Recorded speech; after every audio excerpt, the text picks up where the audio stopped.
দুই শতাধিক মানব ক্যালকুলেটর শিশু কিশোরের অংশগ্রহণে শেষ হলো অ্যাবাকাস স্পিডমাস্টার প্রতিযোগিতা। রাজধানীর বাংলা একাডেমিতে শুক্রবার বিকেলে online education platform Mojaru education technology এই অনুষ্ঠানের আয়োজন করে।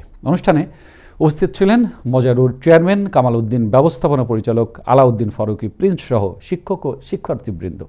শিশুরা কল্পনা করে কত দ্রুত অঙ্ক করতে পারে। প্রতিযোগিতায় চূড়ান্ত পর্বে 21 জন বিজয়ীদের মাঝে বিভিন্ন অঙ্কের শিক্ষাবৃত্তি, ক্রেস্ট মেডেল ও সনদপত্র প্রদান করেন।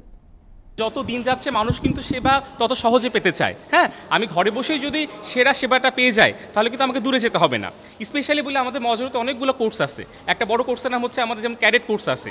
সেই ক্যাডেট কোর্সে আমরা সারা দেশের যত মেধাবী ক্যাডেট স্কলার আছে তাদেরকে দিয়ে কিন্তু আমরা অনলাইনে ক্লাস নিতে পারি। সারা পৃথিবী যেভাবে এগিয়ে যাচ্ছে সেই এগিয়ে যাওয়ার ধারাবাহিকতা আমরাও আমাদের শিক্ষাক্ষেত্রে শিক্ষার্থীদেরকে এই প্ল্যাটফর্মের মাধ্যমে সবথেকে বড়টা সহায়তা করতে পারবো বলে আমরা মনে করি।